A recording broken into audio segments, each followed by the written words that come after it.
Bonjour et bienvenue à cette nouvelle vidéo. J'espère que vous allez bien. Aujourd'hui, on va parler du pétrole, la mort du pétrole, vive le pétrole. C'est toujours la même chose. Alors, bien entendu, je suis plutôt quelqu'un qui va essentiellement chercher à suivre les tendances. En bourse, hein, pour gagner, évidemment, il faut aller là où les investisseurs sont. C'est ce qui nous permet de créer le momentum, de créer la dynamique. Mais il y a quand même également pas seulement du suivi de tendance, mais il y a également derrière les fondamentaux. Aller chercher les excès du marché. Le marché fait des excès à la hausse, il fait des excès à la baisse également, justement, quand il y a des secteurs d'activité qui sont complètement d'un désintérêt total pour la majorité des investisseurs. En plus, avec l'ISR, l'ESG, etc. Bref, tout le monde est en train de taper sur le pétrole, sur le gaz et d'une manière générale, on va dire, sur les différentes énergies polluantes. Mais en attendant, bien entendu, on continue quand même à les utiliser. Et là où justement c'est intéressant, et c'est le but de cette vidéo, c'est-à-dire avant de tuer complètement un secteur, il faut essayer toujours de se projeter. Et il faut essayer de se projeter à court terme. Qu'est-ce qui peut être intéressant à court terme éventuellement d'un point de vue plus trading donc, et qu'est-ce qui peut être intéressant pour le côté investisseur. Donc la situation telle qu'elle est sur le pétrole, elle ne date pas d'hier. Le Covid a accéléré les choses, mais la crise du pétrole est induite déjà par une crise, on le sait, d'offres, donc un surplus d'offres qui a été alimenté justement par des prix élevés qui ont permis d'aller chercher et de s'endetter pour aller chercher du pétrole de schiste, du gaz de schiste. Cela, évidemment, 5 ans après, avec un déficit de demande, des prix qui chutent, on a tous ces différents acteurs, tous ces différents acteurs qui font faillite ou qui sont proches de l'être. Donc du coup, on a eu également, sur le mois de mai, on avait parlé des prix négatifs sur le pétrole, et on avait parlé d'ores et déjà à ce moment-là de bien comprendre la dualité de ce qui peut se passer sur le pétrole. C'est-à-dire un monde et des gouvernements en effet et tout un tas de collectivités qui investissent dans l'énergie verte de demain. Donc on voit également quelque chose d'assez intéressant actuellement, c'est-à-dire des pétrolières, des majeures pétrolières qui sont capitalisées moins que des boîtes qui sont, on va dire, de moyenne taille dans les énergies renouvelables. Et donc, on voit bien finalement une survalorisation de ces boîtes vertes par rapport à une sous-valorisation de ces boîtes pétrolières. Mais également, il faut prendre en considération que le marché joue finalement le scénario du pire sur le pétrole et il joue le scénario du meilleur sur l'énergie, alors que potentiellement la capitalisation qu'on est en train de donner à ces boîtes vertes, c'est des capitalisations, des valorisations par rapport à ce qu'elles peuvent potentiellement gagner dans 5 ans et dans 10 ans. Bien entendu, si on est PDG de ces différentes boîtes-là, il faut profiter de cette manne d'investisseurs pour lancer les augmentations de capital, pour lancer justement des financements et pour être sûr de pouvoir se financer pour les années à venir. C'est là justement qu'il faut le faire avant que le marché se remette quelque part à mieux pondérer ces différentes valeurs. Et donc du coup, au niveau du pétrole, il y a différents éléments qu'il faut prendre en compte. Donc on sait très bien qu'on a un choc de demande actuellement lié au Covid. Plus ou moins, il va continuer, ça va continuer à être le cas. Donc, le pétrole a besoin du vaccin, le pétrole a besoin que le Covid s'en aille éventuellement pour remonter, pour qu'on ait un retour de la demande. Mais qu'est-ce qui s'est passé déjà depuis 2014-2015, qu'est-ce qui s'est passé lorsque vous avez les prix qui chutent, vous avez un certain nombre d'acteurs qui font faillite, et vous avez surtout beaucoup d'acteurs qui réduisent les dépenses. Donc, on réduit les dépenses, donc évidemment, ça fait mal aux parapétrolières qui vendent des services, qui vendent de la localisation, du offshore, tout ce que vous voulez. Donc tout ça, vous avez tout le secteur évidemment qui est en mal puisque vous avez des investissements. Mais c'est des investissements. C'est autant d'argent qui n'est pas utilisé pour améliorer l'outil de production. Donc à l'avenir, c'est finalement réduire la production ou la capacité de production globale du pétrole. Donc là où ça va être très intéressant dans les mois, années à venir, c'est-à-dire qu'avec le Covid, on renforce encore plus ça, les groupes qui survivent continuent à être endettés, c'est-à-dire que même si les prix du pétrole venaient à remonter parce que, au miracle, on a un espoir, un vaccin, ce que vous voulez, bref, la consommation de pétrole dans le monde repart, puisque la consommation repart au sens général, Et donc, du coup, on a les prix du pétrole qui vont remonter. Et donc, à ce moment-là, des puits qui n'étaient pas rentables, qui vont pouvoir réouvrir, etc. Sauf que chat échaudé craint l'eau froide, c'est-à-dire que dans le monde de transition dans lequel on est en train de se mettre en place, les acteurs d'aujourd'hui ne vont pas vouloir autant réinvestir dans un outil qui potentiellement est fini dans 10 ans, dans 15 ans. Et donc ils ne vont pas vouloir, même si les prix remontent, éventuellement investir encore plus. Et donc du coup, on va se retrouver peut-être après un choc de surplus d'offres par rapport à une baisse de la demande, à un choc de surplus de demande par rapport à une offre qui en plus est contrôlée par l'OPEP, etc., qui n'arrivera potentiellement pas à suivre. Et ça sera toujours sur les matières premières nivelées par les prix. Donc ça, c'est vraiment un point important, c'est-à-dire vous avez la situation court terme, et les médias, tout le monde vous dit le pétrole, c'est fini, etc. Et puis, à côté de ça, vous avez également une vue moyen terme avant de vous dire la vue long terme, énergie verte, ce que vous voulez. Donc ça, c'est un premier élément déjà pour se dire le pétrole n'est pas mort, d'un certain point de vue en termes d'horizon de placement, et surtout les pétrolières ne sont pas inintéressantes. Deuxième point de vue, c'est de se dire c'est bien beau en effet toutes ces valeurs vertes, mais elles n'ont pas une taille pour l'instant critique. Donc on va vers une consolidation globale du secteur, c'est-à-dire que ces petits acteurs qui aujourd'hui sont survalorisés, ils vont devoir lever énormément de capitaux pour pouvoir justement atteindre les chiffres d'affaires, les résultats escomptés. Donc c'est-à-dire que les actionnaires actuels vont continuer de se faire diluer sur ces acteurs-là. L'autre choix qu'ils ont, c'est de se regrouper entre eux pour devenir plus forts. Et parce qu'évidemment, on a des gouvernements qui vont subventionner, etc., vous allez avoir très rapidement beaucoup de nouveaux acteurs. Et ce n'est pas nouveau. Le solaire, les batteries à combustible, etc., toutes ces valeurs, hydrogène même, etc. Je veux dire, on en a parlé déjà depuis 2017, 2018. Et là, finalement, vous avez surtout, qu'est-ce qu'on a surtout actuellement? C'est le hype, c'est le côté acceptation et réalisation de la technologie et de ce qui va arriver sur ce secteur d'activité par la masse, par la majorité. Et c'est ce qui crée les excès de valorisation. Donc du coup, là, ce qui va être intéressant maintenant, c'est la consolidation du secteur, les acteurs verts entre eux éventuellement, mais surtout, ce qui est très intéressant, c'est que les pétrolières, elles ne veulent pas mourir. Ça fait déjà, si vous regardez un petit peu les gros poissons des indices boursiers dans les années 80-90, c'était que des pétrolières. Et dorénavant, je veux dire, vous avez certaines valeurs vertes qui valent beaucoup plus cher que les grosses majeures pétrolières. Total, qui est notre fleuron français, est l'une des pétrolières qui est déjà le plus en avance dans sa capacité à essayer de diversifier et à jouer la transition, et donc à essayer d'aller chercher du vert. Mais là aussi, les pétrolières, elles savent très bien que le temps est compté. Donc vous avez, ce qui est le plus intéressant, c'est que vous avez donc des mastodontes majeurs pétroliers qui sont en retard pour pouvoir diversifier leurs activités et survivre éventuellement dans les 10 années à venir, mais qui ont beaucoup de cash et qui ont encore un pétrole qui leur rapporte de l'argent aujourd'hui. Donc elles peuvent se servir finalement de cet argent-là pour pouvoir derrière essayer d'investir et de pouvoir rattraper le retard.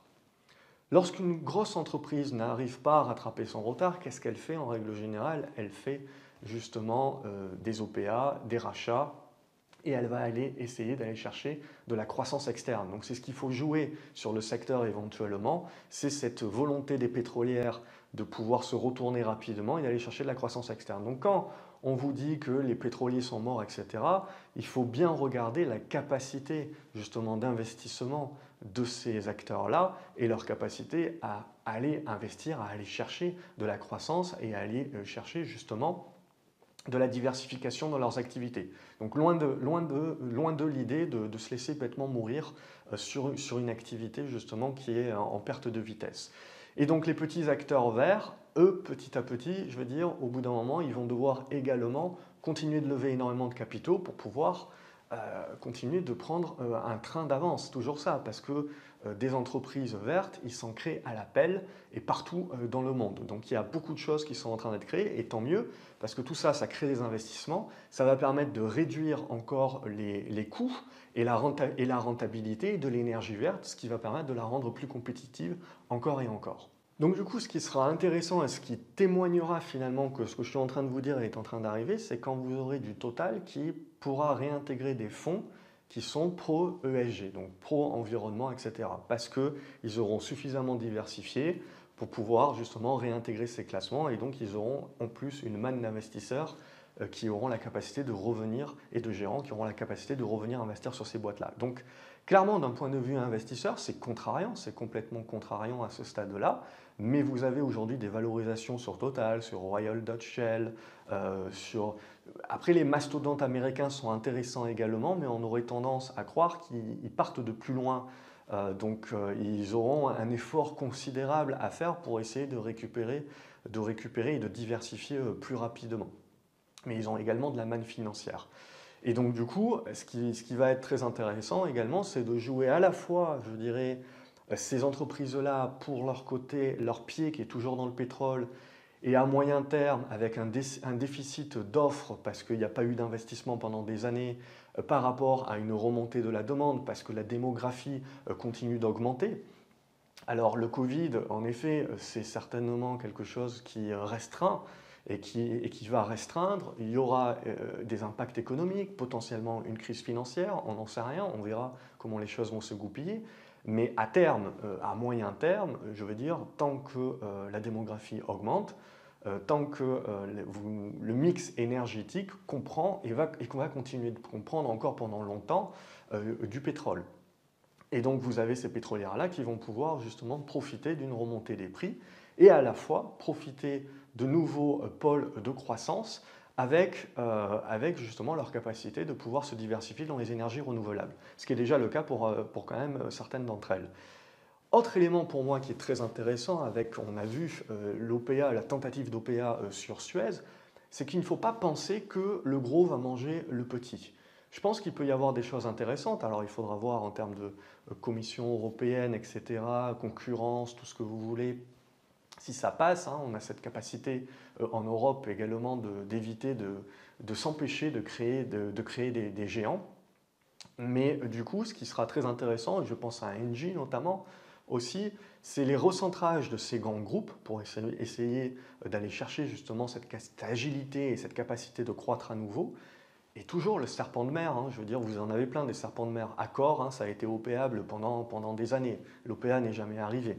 Mais le rapprochement Total-Engie, c'est également un serpent de mer vieux depuis des années. Alors peut-être que ça finira par se faire, mais du coup, cette consolidation du secteur, c'est ce qui va être vraiment intéressant sur le secteur. Donc plutôt que tout de suite de se dire ça c'est has-been, c'est un secteur pourri, j'y mets plus les pieds, il faut essayer toujours d'avoir une vue plus globale et de voir qu'est-ce que les entreprises peuvent faire justement pour aller chercher de la croissance. Ensuite, je pense qu'il va y avoir un autre élément, c'est-à-dire qu'il y a deux mondes, entre les pétroliers et derrière l'énergie complètement renouvelable. Vous avez aussi un monde de transition. Donc, il faut bien comprendre qu'on ne passe pas d'un monde à l'autre comme ça du jour au lendemain. Donc on va vers un monde de transition. Et le monde de transition, c'est également des groupes qui vont proposer du recyclage, qui vont proposer des solutions alternatives qui sont entre les deux finalement. Et donc ces groupes-là, il ne faut pas les négliger non plus.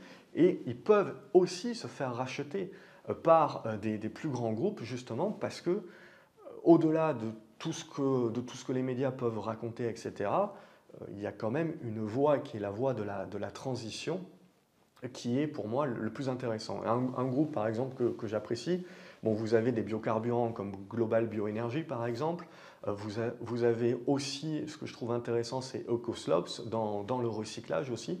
Donc voilà, un certain nombre d'éléments qui peuvent être intéressants et qui sont liés également à la remontée des prix du pétrole et qui rendront les chantiers évidemment beaucoup plus rentables et beaucoup plus intéressants. Donc ça aussi, c'est un autre élément à prendre en compte.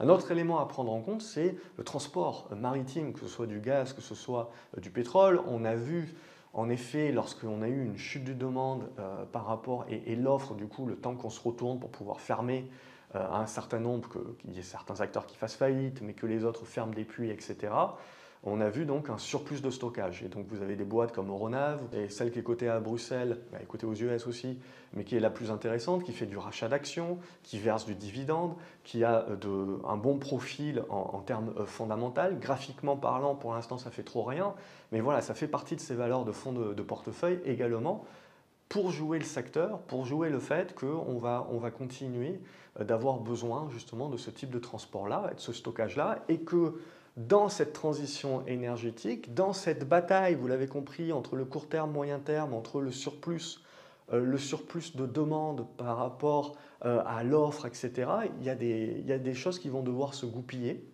Vous avez l'OPEP en plus qui peut mettre son grain de sable. Du coup, autre élément également, il faut parler du gaz liquéfié. Le gaz, quand même, a un sérieux avenir devant lui, même si en effet, la première chose, quand on parle gaz en Europe, on pense Nord Stream, au fait qu'on met des bâtons dans les roues à une boîte, par exemple, comme Gazprom. Toujours est-il voilà, que ces valeurs-là, même s'il y a un enjeu géopolitique, et c'est pour ça qu'elles sont à des valorisations qui sont aujourd'hui à la fois très attractives, mais qui prennent en compte également ce type de risque-là, que ce soit géopolitique et que ce soit l'arrêt de Nord Stream, etc., vous avez quand même ces boîtes-là qui vont payer des dividendes, qui vont aller chercher de la croissance en Chine, parce que si nous, on les bloque chez nous, etc. Mais derrière, vous avez, quand on regarde la carte, vous avez les besoins de gaz de l'Europe. Et là aussi, il faut bien comprendre qu'en termes de transition, si en effet on baisse notre activité de pétrole, avant d'arriver à du tout renouvelable, tout vert, vous avez le gaz également qui est à prendre au sérieux. Le gaz, l'avantage qu'il a, c'est qu'il n'est pas régulé par l'OPEP. Donc les prix sont vraiment liés à l'offre et la demande. Pendant des années, on avait une réduction de la demande, mais là, ça va être intéressant, dans ce biais transitionnaire, de voir certainement revenir le gaz, et on le voit déjà avec une remontée des prix. Donc vous avez Gazprom, que je suis pas mal parce que c'est valorisé très peu cher, mais il faut intégrer le risque géopolitique, bien entendu. Et vous avez un beau dividende, donc il y aura quand même un intérêt. Sinon, aux US, vous avez des plus petits acteurs. Alors, il y a le gaz de schiste également, avec Antero Resources. Bon, il y a un paquet d'acteurs. Donc, ce qu'il faut bien comprendre, pour résumer un petit peu, c'est qu'il faut bien comprendre la dualité du court terme et du moyen long terme. Et donc, il faut comprendre qu'à court terme, éventuellement, on peut jouer en mode trading spéculatif pour jouer des aides gouvernementales, par exemple, sur le secteur pour aider le secteur pétrolier, gazier, etc. Donc vous avez cet aspect spéculatif qui peut avoir lieu. Donc là, on peut même aller chercher de la spécu. Ceux qui rebondiront le plus, c'est ceux qui sont au bord de la faillite, donc c'est les valeurs pétrole et gaz de schiste. Bien entendu, il faut bien faire attention à la suite, hein, puisque c'est des valeurs qui seront extrêmement volatiles et qui continueront d'avoir un risque de faillite. Ce qui va nous intéresser également à plus moyen terme, c'est de jouer les pétroliers, de jouer à la fois les pétroliers, d'avoir un portefeuille qui joue les pétroliers, mais également les énergies vertes. Donc qui joue l'expansion de l'énergie verte, mais à la fois la capacité des pétroliers de pouvoir aller chercher de la croissance externe. Et donc de jouer également ce déficit très certainement du pétrole, donc remontée des prix du pétrole pour jouer la remontée de la demande en pétrole, mais le déficit d'offres pour cause de désinvestissement, qui sont des choses dont on avait déjà pu parler il y a plusieurs mois de cela dans différentes vidéos. Et au-delà du pétrole, toute cette question énergie, pour moi, lance plutôt, puisqu'on en avait déjà parlé également, cet aspect ressources naturelles, puisque en effet, on se focalise actuellement sur le pétrole, qui est une énergie fossile, etc. Il faut ne pas l'utiliser, mais toute cette énergie verte a besoin d'autres énergies minérales, fossiles, que ce soit du cuivre, que ce soit du cobalt, que ce soit de l'argent, que ce soit du nickel, etc. J'en passe et des meilleurs. Et tout ça, bien entendu, également, c'est en quantité limitée. Donc un autre aspect au-delà pour jouer dans sa largeur le secteur énergie au sens large du terme, c'est d'aller chercher également des minières. D'aller chercher des minières qui vont pouvoir, et notamment je pense au cuivre, qui sera un défi important pour le monde pour les 10-20 années à suivre. Puis comme on l'a dit en début de la vidéo, il y a une chose pour l'instant dont on est sûr, quasiment certain, sauf si le Covid commence à tuer tout le monde, bien entendu, c'est que la démographie continue d'être croissante. Et tant que cette démographie continue d'être croissante dans les années à venir, on va avoir un besoin et une demande énergétique croissante. Et donc que ce soit sur des énergies vertes ou non vertes, vous avez un mix énergétique que les pays vont devoir suivre, une stratégie énergétique, et on peut intégrer le nucléaire également, même si bien entendu ce n'est pas populaire, mais c'est aujourd'hui l'énergie verte par excellence. Donc là, voilà, vous avez quelque part, quand on tire la pelote de juste dire le pétrole c'est pourri, si on tire la pelote un petit peu et qu'on essaye en tant qu'investisseur d'avoir des hypothèses de travail à court, moyen et long terme, vous voyez qu'on tire et qu'on peut, tout en investissant dans l'énergie au sens large du terme, être préparé finalement pour une transition globale. Voilà, j'espère que vous avez apprécié cette vidéo. N'hésitez pas de mettre un pouce en l'air si tel est le cas. Ça motive en tout cas à continuer à vous faire ce genre de vidéos dossier. N'hésitez pas à me dire ce que vous en pensez dans les commentaires, à partager la vidéo si elle vous a plu avec vos collègues et à vous abonner à la chaîne, comme ça vous ne loupez rien. Excellente journée à vous les graphes et à la prochaine vidéo. Salut!